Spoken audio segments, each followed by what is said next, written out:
One way you can help support us is by becoming a patron. When we reach 25 patrons, we're going to have a huge giveaway, 3 separate giveaways. You guys get exclusive content. You get everything a day early, and you help us to be able to afford things like all the equipment that we need to keep this going. I recently had to get a new pair of headphones. We've got mics, we've got ring lights. I need a new laptop with a better camera. And Jessica and I have been traveling a lot around the country the past year. We've been going to nursing strikes and rallies, and this really goes towards helping us to be able to afford all of that. You can go to patron.podbean.com/Nurses Uncorked podcast. I'm Nurse Jessica Seitz, along with Nurse Erica. We're Nurses Uncorked, the podcast that takes nursing facts with nursing comedy and makes a little cocktail out of it.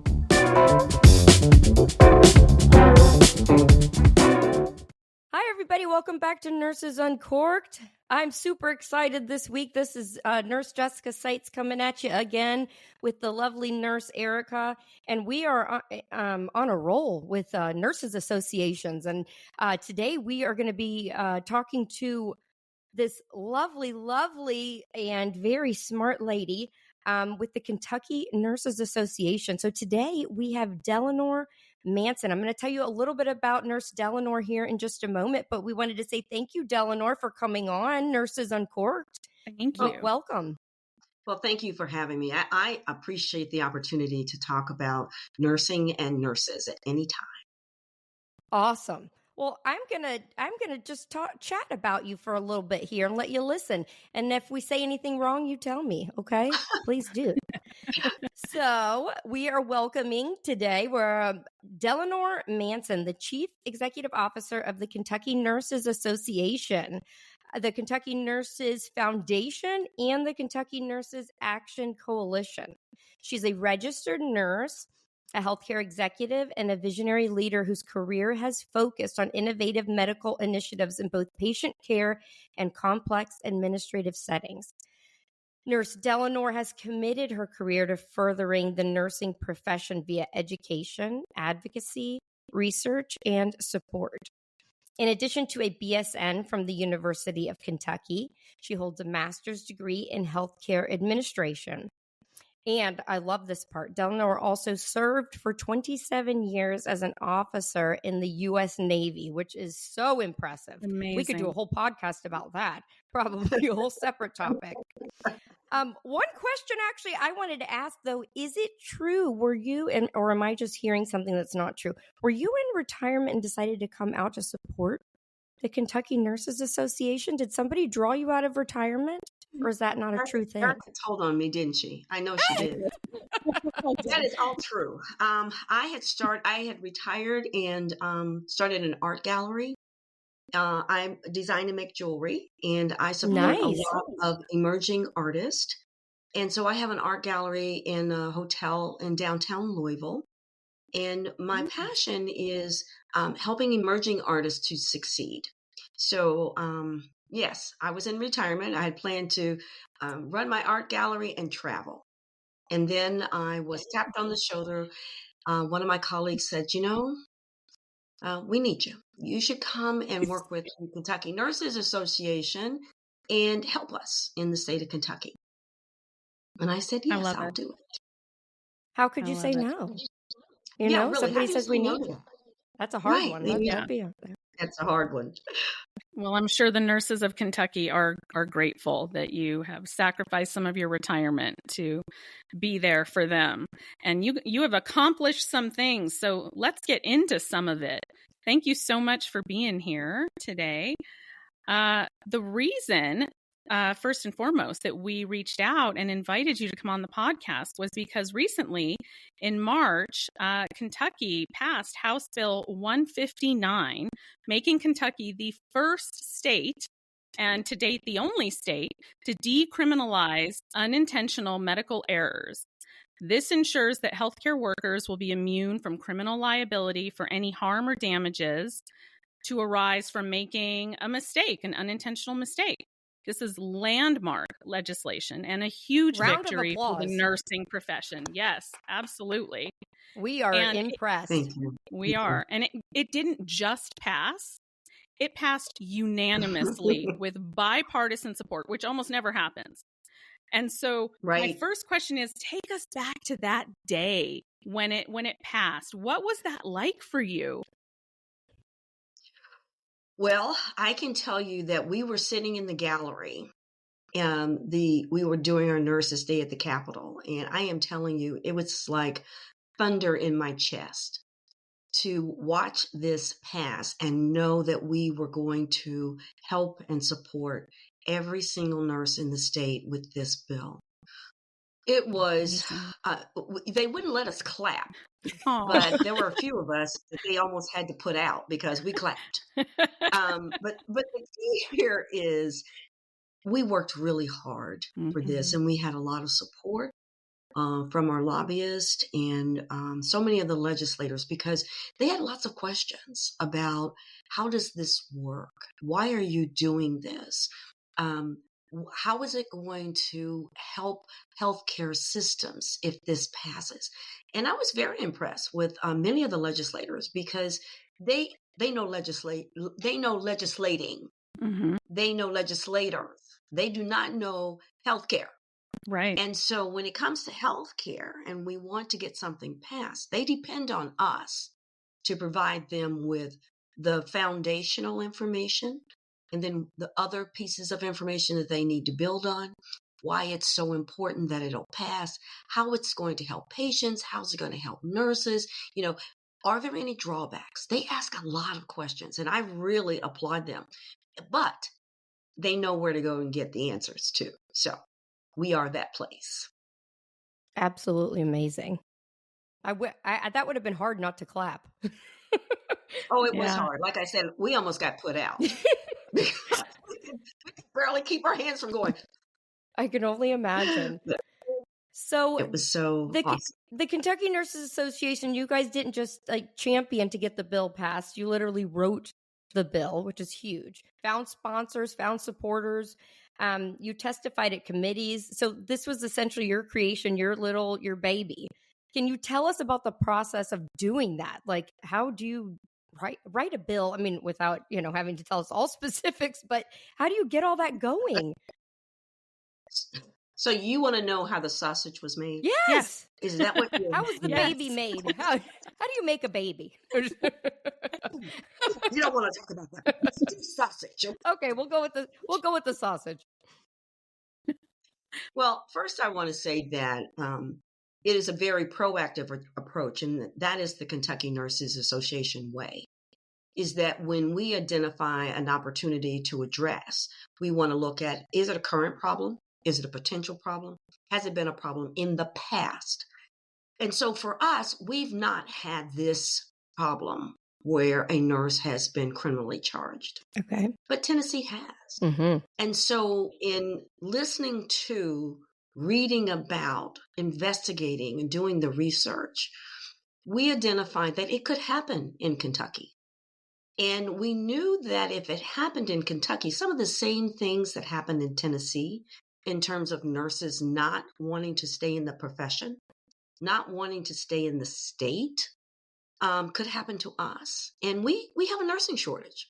So we need every nurse we can get. So Tennessee nurses, you can come on up this way.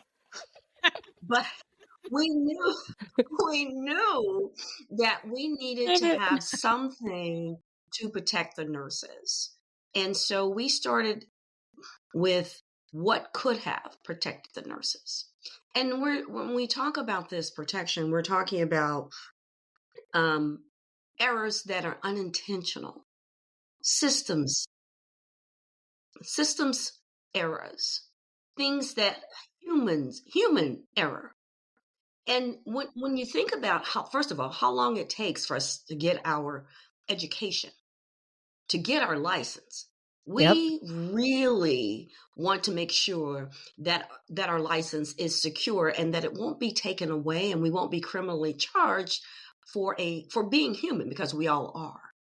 And as we all know, there are no medical people, physicians, nurses, who haven't made an error.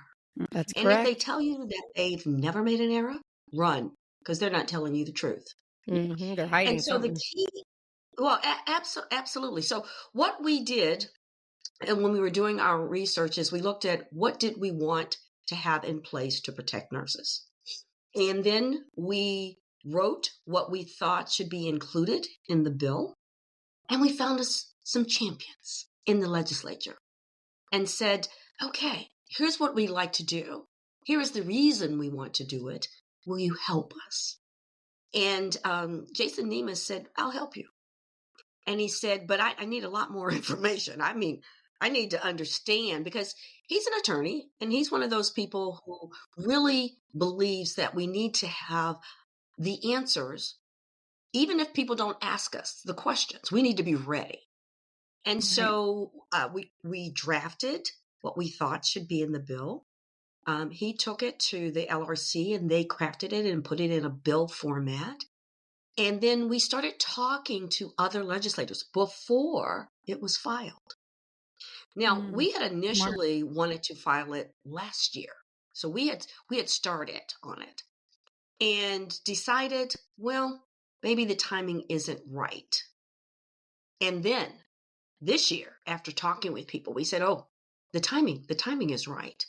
So once we had it filed, we still needed to talk to a lot of legislators as well as to testify at hearings. We also needed to bring in some collaborative organizations like the Kentucky Hospital Association, the Kentucky Medical Association, and began to talk about how this wouldn't be just for nurses, but it would be for healthcare providers. That's And great. we got a lot of support. Yeah. So I would say that the collaboration was extremely important. But one of the most important things for any bill is for whoever is sponsoring the bill, in this case, the Kentucky Nurses Association, they need to have all the information ready to go so legislators have an opportunity to say yes. Mm-hmm. An opportunity. I like Yes. that you had to be patient and you had to wait till it was the right time, because I'm Absolutely. sure that everybody wanted to move forward, but if timing is everything sometimes, So that's Timing is everything. You're right. yeah, Yeah. that's awesome. It's important to point out that the bill does not prevent civil liability, and it does allow for criminal prosecution of intentional acts, because that, of course, is one of the criticisms that people will throw around, right? So this is not a get out of jail free card. Nurses or healthcare workers can do anything that they want. No, this is very specific to unintentional errors.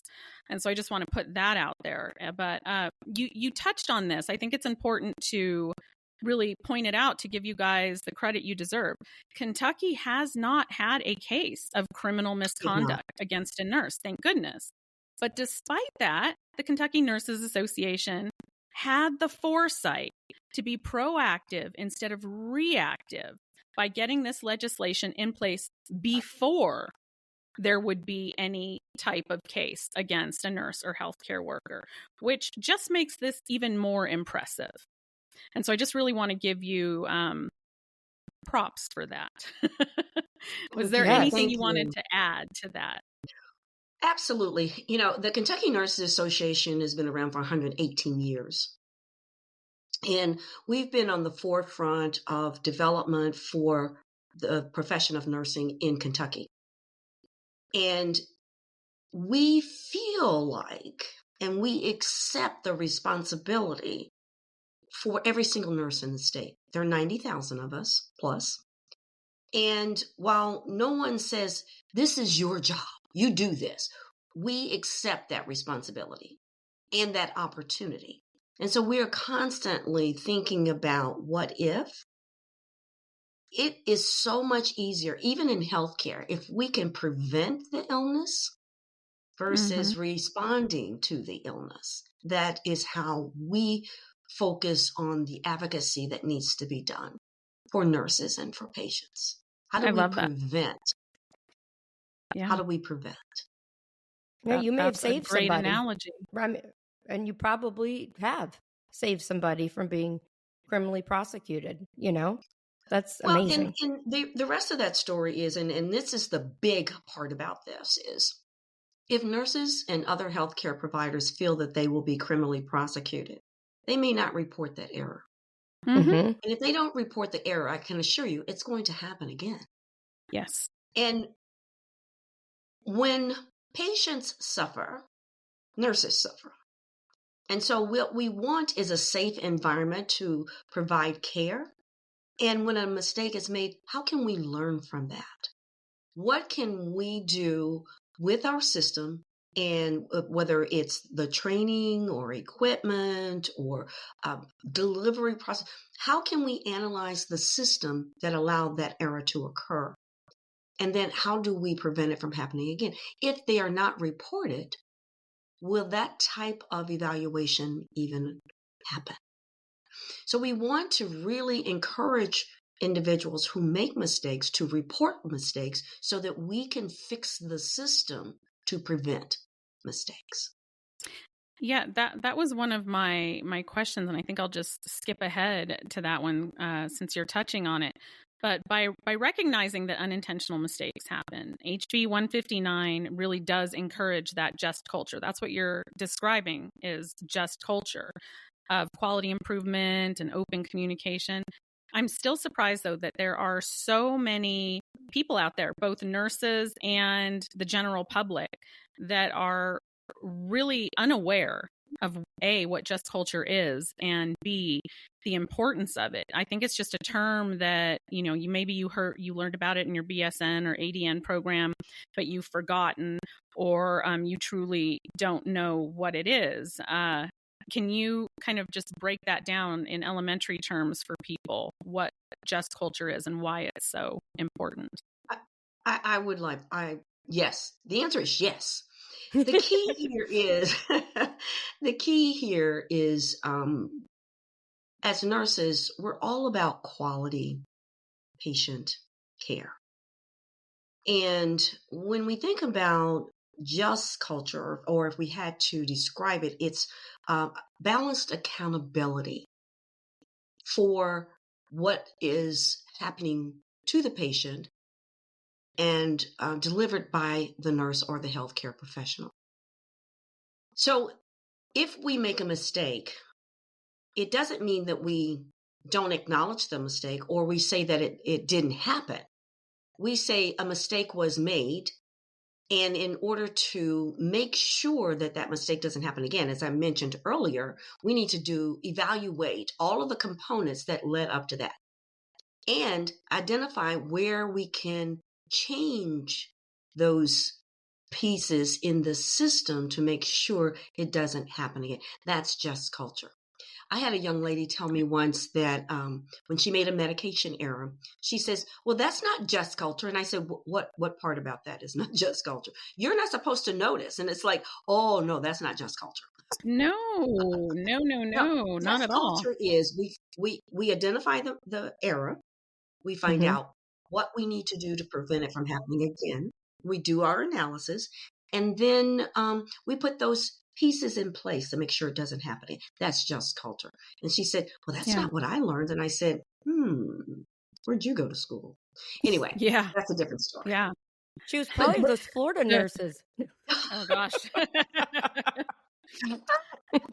The way I like to explain this to people, to make it really kind of palpable, is imagine you're a nurse, right? And you do something, a total human accident that may or may not have caused harm. In the past, we knew generally that we could safely report it and there wouldn't be anything really negative ramifications upon us. If it was something really, really egregious, it could potentially result in like civil litigation or maybe a report to the Board of Nursing. But we as nurses were not really in a very dangerous situation. We thought we knew we could report things pretty safely, right? But the culture that we're in now, this is what it looks like. So you make an accident unintentionally. If you report it, you know that there is not just a chance, but a very high probability that you will be terminated. You will be reported to the Board of Nursing. There may be a civil case filed on behalf of a patient, which could result in, maybe losing your house if you don't have liability insurance or good representation, right? It's financial, essentially. But now we've added another massive component to it, which is you can be reported to local law enforcement. You can be criminally prosecuted. So you made a human error, and you, as a single mom and a nurse, can now lose your license, be put on trial, be convicted, be a convicted felon, potentially face prison time. So I ask you, if you were that nurse, would you report it? And whether you agree or not, the reality is that the answer is going to be no a lot of the time. Yeah. And so that means, like Delanor described, that we won't know that these things occurred. And so we won't put anything in place to prevent it from reoccurring in the future. And so that results in it being much more unsafe today than it was 5 years ago to be a patient in the hospital, because nurses are afraid to report things. Well, right? I would agree. I would agree, Erica, that in the climate today, since RaDonda's case has come about, that nurses are a lot more skeptical. But many years ago, because I'm relatively old, in the Navy, we had a process where we looked at errors, and we were on the forefront, cutting edge of quality management. We used to call it quality assurance in those days. And we looked at errors in what we needed to do in the system. And we were not really concerned about whether we were going to get sued, because you couldn't sue the federal government in those days. And we weren't really concerned about nurses losing their license, because their license was held basically by the federal government. But what we really were concerned about is patient care, patient safety. And so that is the culture I came from in my development to get to where I am, in believing that just culture should be the mainstay in terms of safety for patients and for nurses as well. So you touched a little bit starting to talk about RaDonda Vaught and RaDonda Vaught's case, and I'm assuming that the bill, that case and what happened to RaDonda was probably a huge motivation for initiating the bill. I didn't know this, but Erica told me RaDonda actually graduated from nursing school in Kentucky. I didn't know that part. So what do you feel the impact that was felt there in Kentucky, once this happened to RaDonda? How did people respond to that? How did nurses feel? What was the vibe there in Kentucky, after RaDonda was charged and convicted? And we were asked by a lot of media what we thought, and did we have opinions about the case. And as usual, didn't happen in Kentucky. We declined to respond to the media. But it was chilling all over the country, actually. Of course it was. Yeah. The things that I thought about and heard about from other nurses, things like, well, do I really want to stay in this profession when I can't be a human being and work in the profession?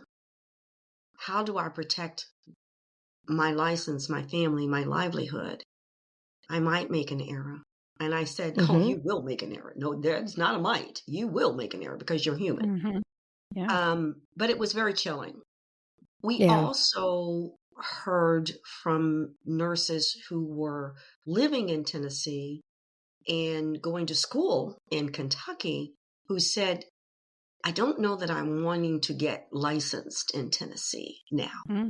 Yeah, understandable. I may have to stay in Kentucky. And so it was chilling. And you don't want to gain nurses to your state roles because they're afraid of practicing in another state. You want them to come because we have so many good things here that they wouldn't want to go anyplace else.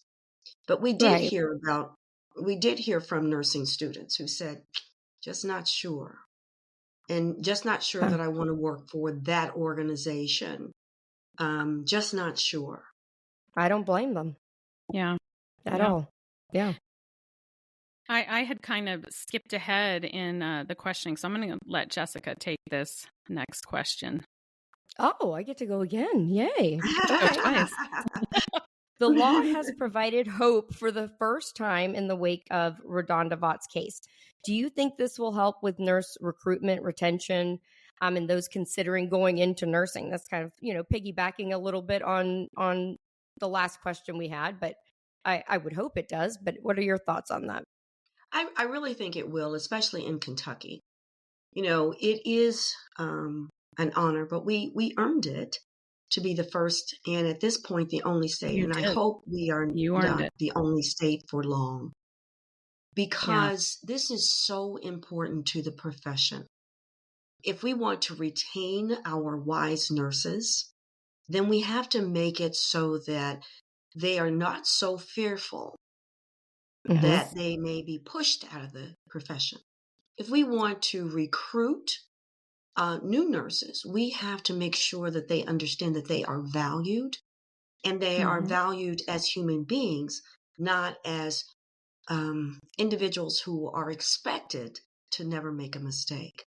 Because one of the things that all organizations have in common is opportunity for systems improvement. There are no perfect systems. They don't exist. Just like there aren't any perfect human beings.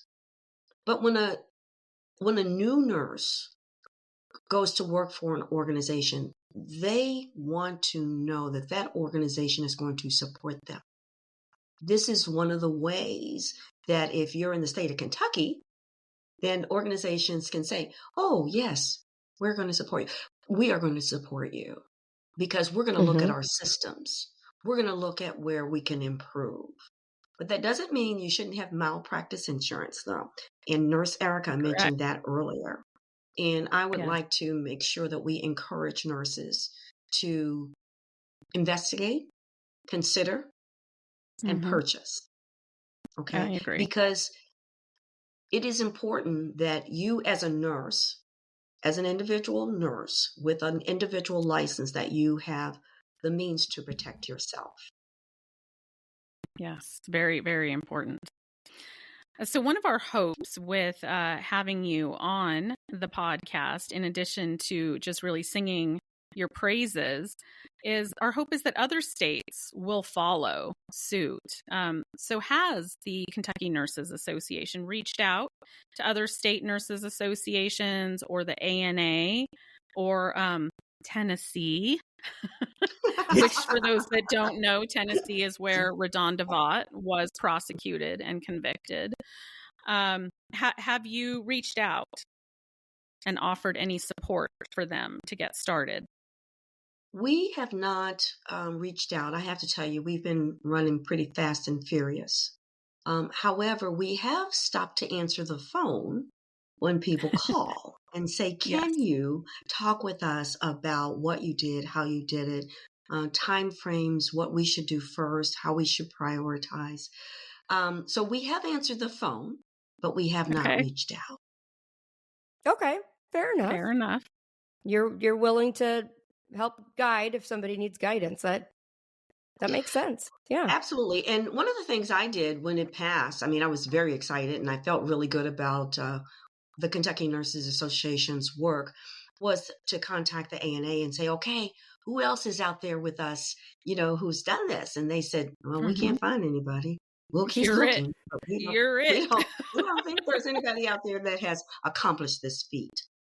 And then I have been contacted by a few of the American Nurses Association constituent states to ask if I will talk with their governmental affairs group, talk with their nursing wonderful districts to say, would you give us some insight into what it took to make this happen. And what is your advice? That leads into my next question. Like, if they reach out to you and they say, your main advice, your main guidance, like what would be the number one starting point or starting thing that you might say to somebody from another state, their nurses association, as to where to start, or, just where do you take that? As nurses, we always start with what has been done already. That's kind of where we are. That's how we start our research. What's been done already, and then go from there to see what they may need for their state. Read everything you can read about what we did in Kentucky, and invite us to come and be part of your discussion. Ask us about our challenges and our successes, and how do we celebrate our successes. So I think you start with what's out there already, and then Right. look at what you need, what you can take from what's out there already, and what are you going to need to do differently for your state. So that's where Delanor, suggest. you may need to write a manual. You can just mail off to people the Nurse Delanor manual to pass a bill, right? well, we have lots of education that we do for nurses on how a bill is passed and how do you get legislation across the finish line. Let's get into the problem of the week before we take the next question with Nurse Delanor. This is one I needed to get out there immediately as soon as I read it. So first, it says the problem is that Erica's super busy. She can't get a hold of you. True. Yeah. Well, no, she did say she tried to message you, but she knows you're super busy. But here's the situation. This particular nurse became aware of a CNA that was sexually assaulting residents at their skilled nursing facility. The administrator said she would handle it internally. Basically never told, and only told the CNA that he could not work on the first floor anymore, which sounds awful. She goes on to say, I'm a supervisor there, and I was put on probation, and they found they DNR'd me from several facilities, even some I've never worked at. I continue to email, but no response. Yet the CNA is still employed. Do you have any advice? I still haven't received termination papers, and I called the ombudsman, and she confirmed that it did happen, but still waiting. I mean, so first of all, they need to start creating that paper trail, because those termination papers are probably coming, and that would absolutely be illegal to be retaliated against after reporting something like that. So create that paper trail and go to a labor attorney and report it to the NLRB and OSHA if that happens. But more importantly, this resident needs to be protected, and that CNA needs to be reported to the Board of Nursing immediately. That is your obligation. If you know that is going on, you need to report that CNA to Adult Protective Services, Elder Protective Services, and to the Board of Nursing immediately. As a nurse, you know you have to do that. So am I understanding this correctly? Basically, the CNA still gets to have their job. They just took them off of that floor, of course, where the resident was. They don't want the facility to be caught in a liable position. That's a huge lawsuit waiting to happen. So they would rather subject that resident or others to literal sexual assault, which is just unimaginable, than to put the organization in a potentially liable position. It's disgusting. Unfortunately, this kind of thing happens all the time. Report them. Report the organization, the facility, and report that CNA immediately. And what's an ombudsman? Because I can't be the only person that has no idea. It's like an advocate. I don't know what the actual definition. It's like they're not medical. It's someone that's like an outside person that both a patient, family, or the healthcare worker can reach out to. It's like an outside person, kind of a mediator. Got it. I don't know. I didn't have those where I worked, or they called them something else. But okay, so report, paper trail, and keep doing what you're doing. Don't feel bad that you reported it, because they did the right thing, the absolute right thing. Imagine if it was your it's the parent patient. there. Yeah, right. Absolutely. I'm sorry that this happened to you. Let's get into the next question. I know that the Kentucky Nurses Association has implemented some really innovative programs like your Leadership and Advocacy Academy and Nurse Legislator Educator Committee. And if I'm understanding it correctly, it teaches nurses to use skills that maybe we already have innately as nurses to learn how to campaign and things of that nature in hopes of getting more nurses into legislative or political roles. Can you tell us all about that? Because this is something that I think is really exciting and innovative. Look at that smile on her face. So, She's excited. I can I'm tell. so excited about it. I am so excited about it because in Kentucky, we only have one nurse in the legislature right now, and we need more. And I can say, as I mentioned before, legislators know how to legislate and they know legislators. They don't know healthcare. And so they really need us to support them because I know, well, most of them mean well. And if they have the right information, they can make good decisions. So we have a program that we started in 2022. It's called the Leadership and Advocacy Academy. And we teach nurses how to use skills they already have and how to use them in the advocacy arena. And I say advocacy because it isn't always just legislation. You know, many times we need to advocate in our workspace. Many times we need to advocate locally or even just in advocating nationally, of course. So advocacy is a broader perspective than legislation. And so it's a 16-week program. And as part of that, we have something called the Nurse Legislator Engagement Program, where we pair a legislator with a nurse. That's That nurse's awesome. responsibility is to communicate with that legislator, make sure that they are aware of the K&A priorities, which of course we script for them. And also, and we ask them to commit to staying focused on issues that impact nurses as a whole, not just their specific issues, because this is a commitment to the profession, not just to that individual. They can go back and talk to them another time about their issues. But when they're being engaged with this program, let's focus on the issues that will help the profession and not lose sight. Chances are probably their issues are everybody's issues 99% of the time, I bet. You can always hope. Yeah. But that is not always the case. And I'm sure there's exceptions. Yeah, for sure. Yeah. But that's part of the training that we provide for them in terms of advocacy. You know, when you're advocating for an issue, there are some foundational things you need in order to communicate and convince people that they want to be part of this success. These are some of the things that we teach them with the Nurse Legislator Engagement Program. You're absolutely right. We need more nurses in political positions, legislative positions, and to get more involved. And so that is a really exciting program. I wish more states would implement something along those lines. They can call us. We'll talk to them about it. I mean, we will shift curriculum. I mean, I love it. The thing is, as nurses, we have to support each other. There's so much work to do. Not one organization can do it all. Yes, absolutely. Are there any other states that do this? Do you know offhand of any other states that have this kind of? Actually, I do.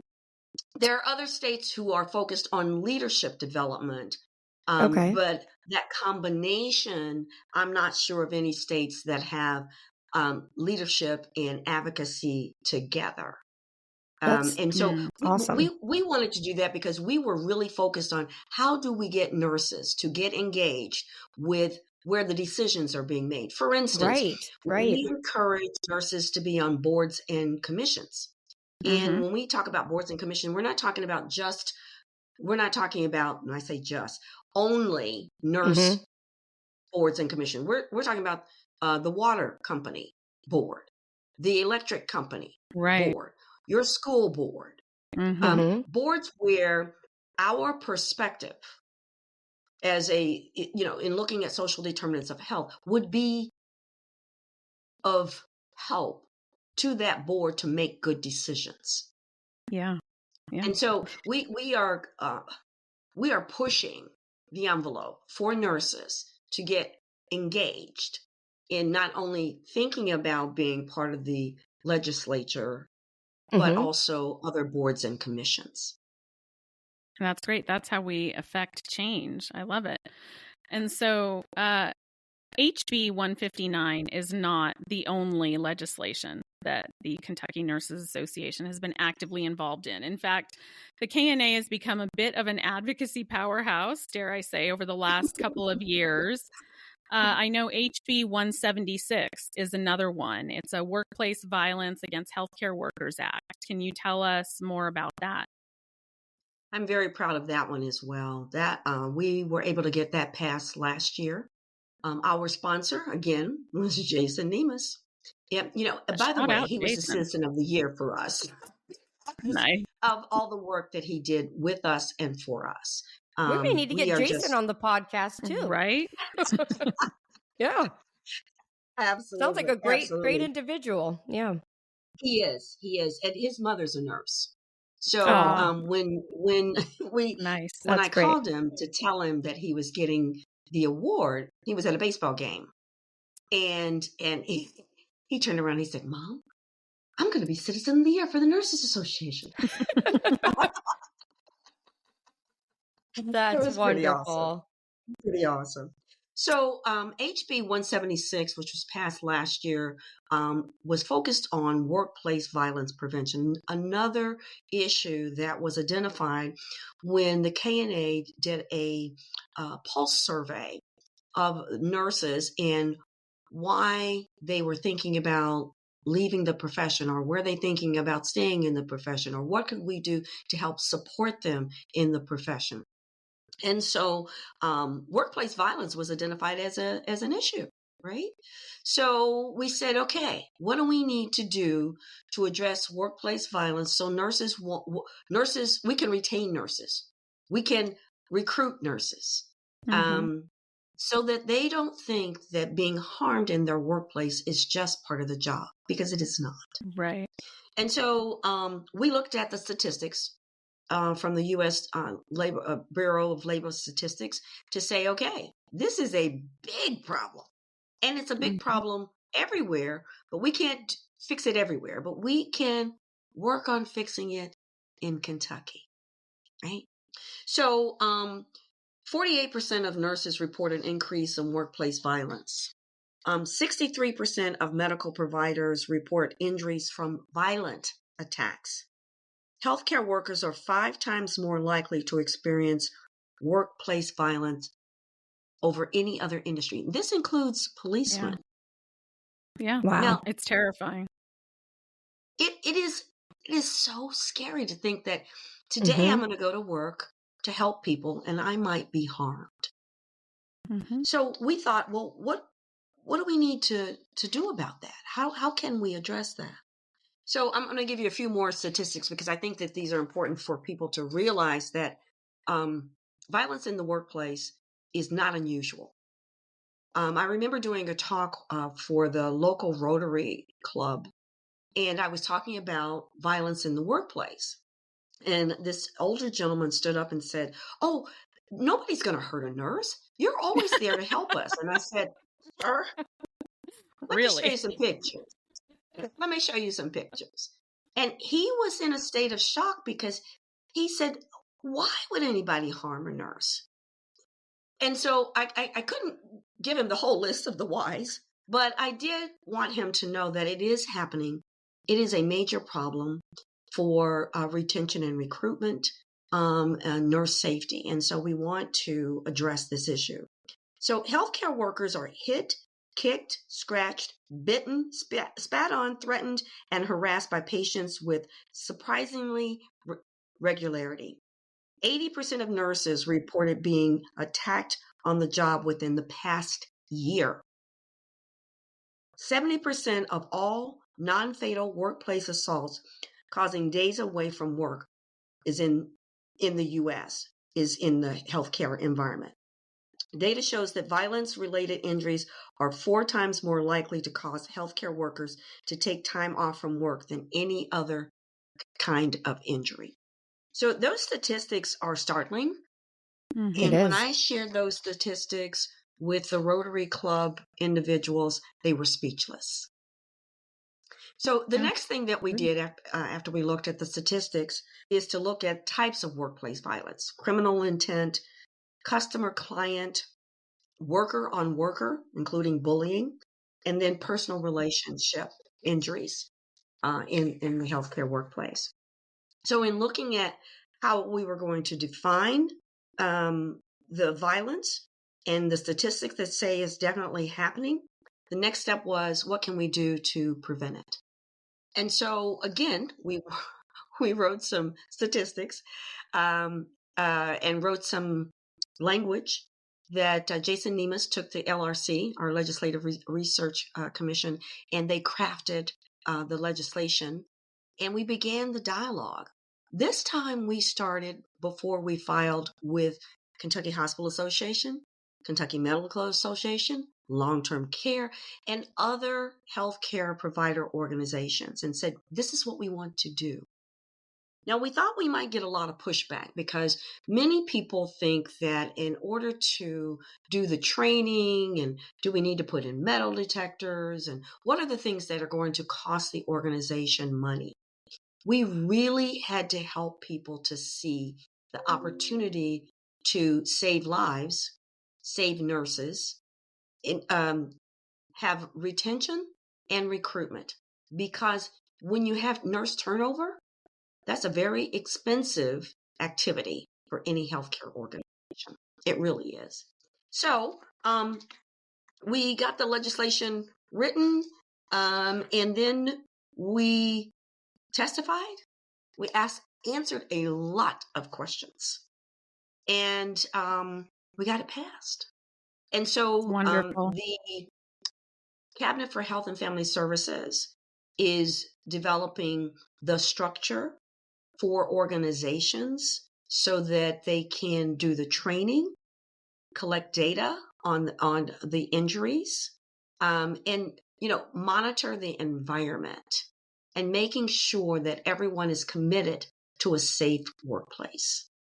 What I like about Kentucky so far, it sounds like you guys aren't just saying what needs to be done, because I will say a lot of people fluff people, but at least you're acting and getting it done, which is amazing. I mean, that's just great. So kudos to you guys. I'm very, very impressed. We have a very small team, but they work very hard because I have infused them with the idea that nurses are important.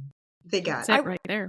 I wonder if a smaller team sometimes can be more powerful, I mean, sometimes less chefs in the kitchen, isn't that what they say? Like, Yeah. I mean, I could be wrong, but sometimes, it's like if you've got the right dynamic of a little powerhouse there, sometimes more things can be accomplished. So that's great. Well, I definitely have a powerhouse team. Yeah, it sounds like it. That's amazing. Tell them that they're doing a great job. Tell them we said they're doing a great job. Right, Erica? I will. That's right. I will. So House Bill 200 is a healthcare workforce investment fund. I'm interested in this.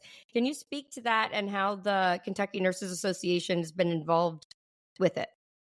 Well, we got that passed too. I know. Look, just adding to the list here.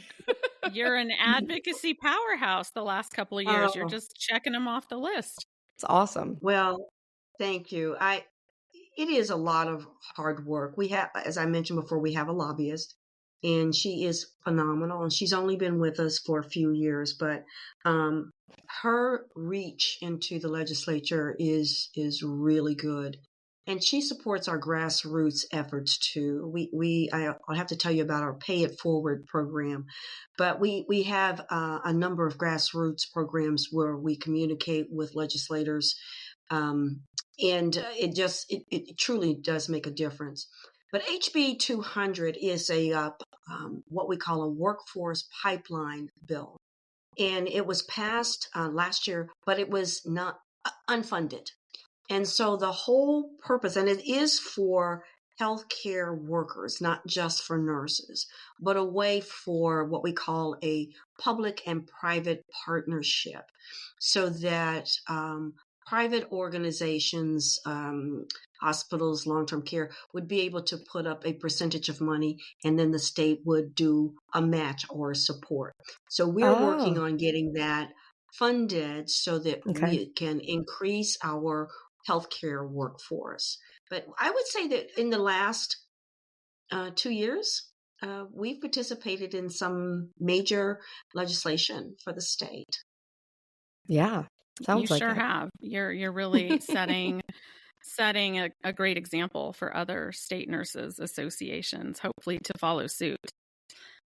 When you and I spoke recently, Delanor, I shared with you that one of my opinions of major roadblocks for the nursing profession moving forward is that, in my opinion, management and leadership need to be held accountable for retaliation against frontline staff that they rarely are. And you challenged that a little bit by saying that nurses also need to be held accountable for their lack of communication or lack of participation in some cases in the process. And the more I thought about it, I realized you do have a point there. Can you speak to that? Well, I want to speak to, first of all, that you said, okay, I can listen. I really appreciated that. We had a wonderful conversation. And We did.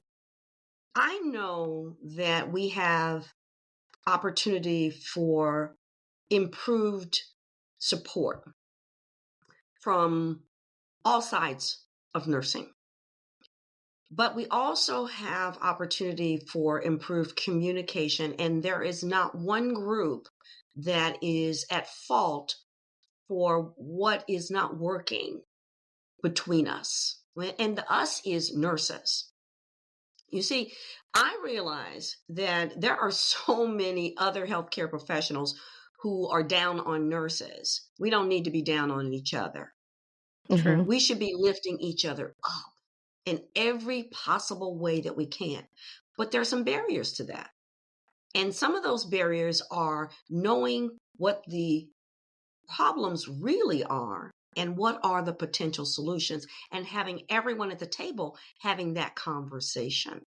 The idea that management and administration do not want to support the nurses that take care of the patients is just not true.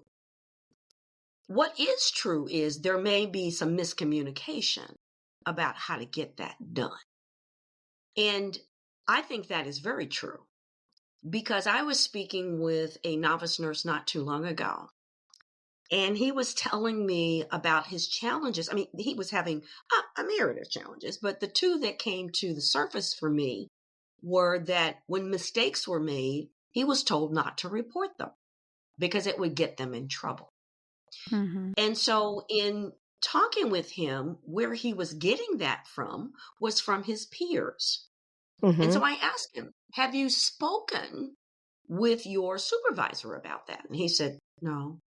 And I asked him why. And he said, well, I didn't think I should. And I asked him why. And he said, well, I don't know. So I challenged him to take the next step, because I told him maybe that supervisor doesn't even know that that's a problem or that that error has occurred. Right. And they won't know if nobody tells them.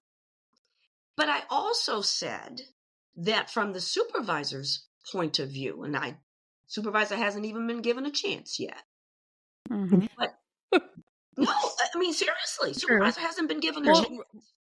right. And I totally get that. How can they fix something or try to do something if truly they don't know about it? I mean, Right. you're right. Right. But there was another piece of this that he talked about, and that was the bullying piece. And Okay.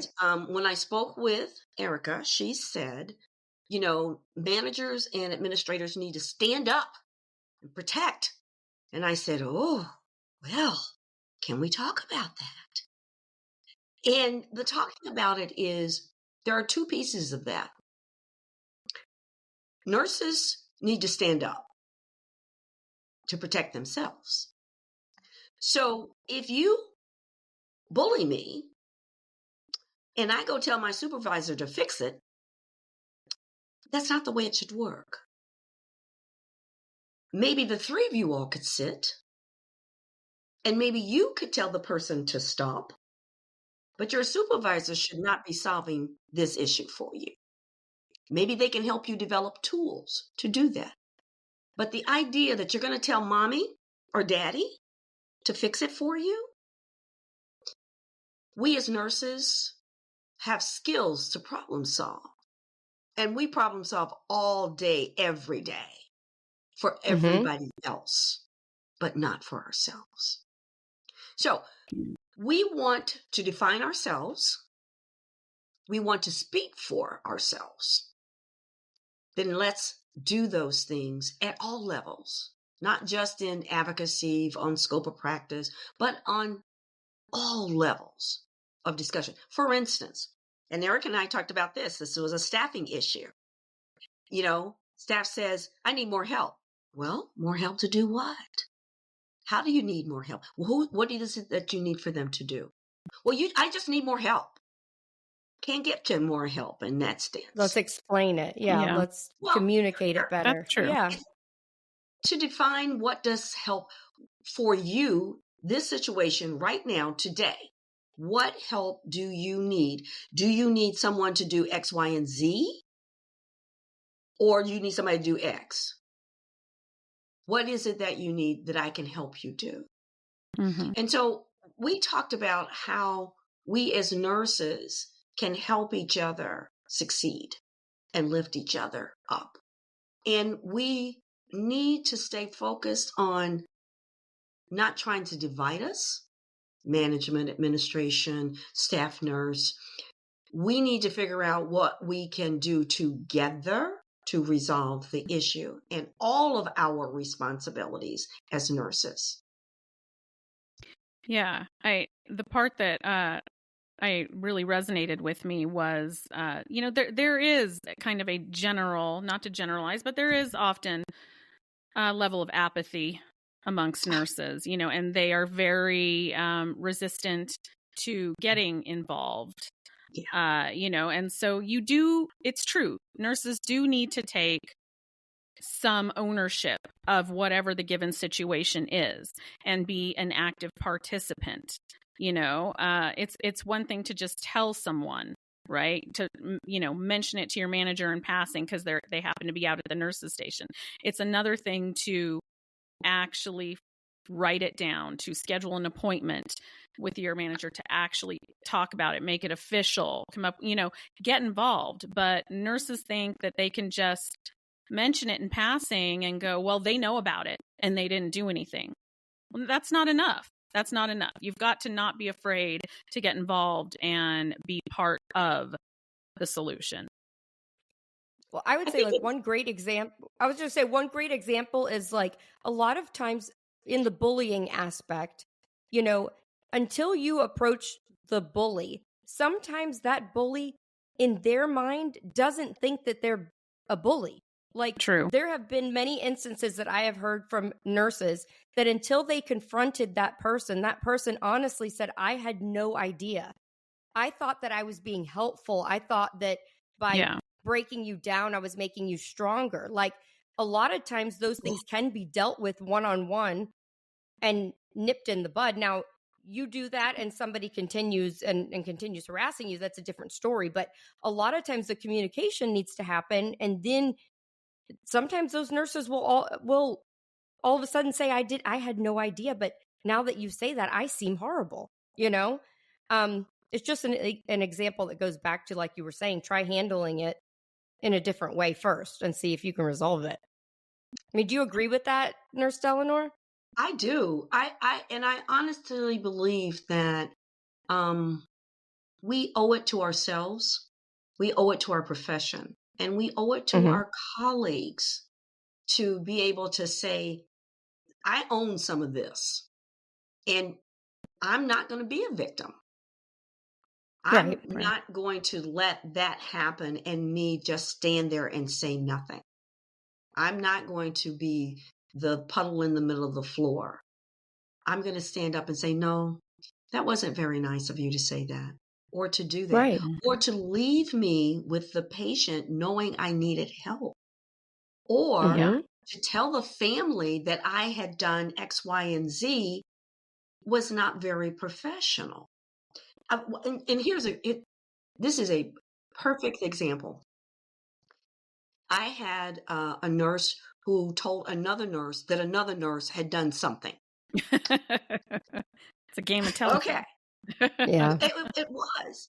And so when the nurse who had made the first comment got wind of it, he went to the nurse who started this telephone and said, I really do not appreciate what you did in relating information that was between me and you, first of all. And I really thought you understood. But as it got down the telephone chain, it appears you did not. So let me reiterate what I said. And please don't do that again. If you want to repeat something that I've said, please ask me, number one. Second of all, you can ask me to talk to the person who needs to hear that information. I will be glad to do that. Now, did that take courage? You bet it did. You bet. But it also took engagement. It took commitment to the profession and to communication in that unit. Can everybody do that? No, but they can learn to. Yeah. And they can make a commitment. Yeah. And it's okay to do things that are outside of your comfort zone. Just because it makes you uncomfortable is not a viable excuse to not try to do it.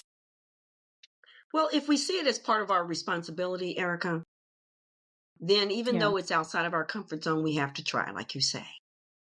Yes. It's part of our responsibility as in the profession. Yeah. Well, I want to thank you, Nurse Delanor, for coming on the podcast today and sharing all of your wisdom with everyone. And I truly hope that other states are listening and that they will reach out to the Kentucky Nurses Association, maybe have you come and speak to them or share some of the processes that you guys have implemented to get the all-important legislation passed and your other innovative programs. Thank you so much. Is there anything you would like to share with the nurses out there that are listening? I would like to share that I really appreciate Nurse Erica and Nurse Jessica. Oh, because thank you. I do, because I had no idea who you were. And That's okay. No, I feel terrible. But one of my colleagues sent me a text and said, "You just got a shout out from Nurse Erica," and I thought, "Well, that's nice." Who the hell is Nurse Erica? Oh, I love it. I love it. Oh, that's nice. So, I do a little research. That's great. And then I felt really good. I mean, I really did. And then when you called and said, "Can we talk?" I thought, what a great opportunity for nurses to hear about success. Yes. How we can collaborate and support each other. And they want to talk to the Kentucky Nurses Association, little old Kentucky. Yeah. You know, we're hardly ever first at anything. Right? Anything good anyway. I think some of us were surprised to hear that Kentucky was the first, but nonetheless impressed. We got to start somewhere. So yeah, We do. But thank you absolutely. all. I really Thank you so much. appreciate it. And I hope that as we move forward, if you would like to have other conversations about things that we're working on or things that are not working so well, that you feel free to give us a call. And I want to give a shout out to so nice of you to say that. Oh, I'm Thank serious. I'm very serious. To the K&A team. As I said, they're Yeah. small, but they're mighty. And I They're couldn't mighty. do Sounds like it. anything without them. Nothing. That's Thank you. wonderful. Thank you We so much. really, really appreciate it. Thank you. Erica, do we have an Enema Award of the Week to give away this week? Yes, we do. In Ohio, they are trying to get House Bill 452 passed for workplace violence against nurses. And the Ohio Nurses Association has been going to the committee meetings. And this week's Enema of the Week award goes to the members of the Ohio House Public Health Policy Committee, who have been less than receptive. In fact, they have been all full of the gaslighting and deflection when the ONA is there trying to tell them how terrifying it is to be a nurse. I thought you were going to say they're all full of gas. Gaslighting. So they like are maybe saying they really do need the enema. Maybe they do, yeah. They are telling the ONA things like, well, why should we do it for nurses and not other professions like taxi drivers? Or when when the nurses are saying, look, bodily fluids are in fact a deadly weapon and they need to be classified as such. They are telling them, well, I mean, is it really though? And has that ever been passed in other states? And just all this deflection. Well, you know, when you have nurses in front of you telling you that on a daily basis, we have patients throwing blood, urine, feces, semen, all of it in our face for the purpose of causing harm, and you have anything other than a visceral reaction to how terrible that is, you're wrong. Right. You're wrong. I don't care if it's passed in other states. I don't care. You need to do the right thing and simply help the nurses that are asking for your help. Take that enema. Policy committee. Just take that enema. It's yours. Take that enema. You earned it. Mm-hmm. You earned it. Mm-hmm. Until next time on the next Nurses Uncorked.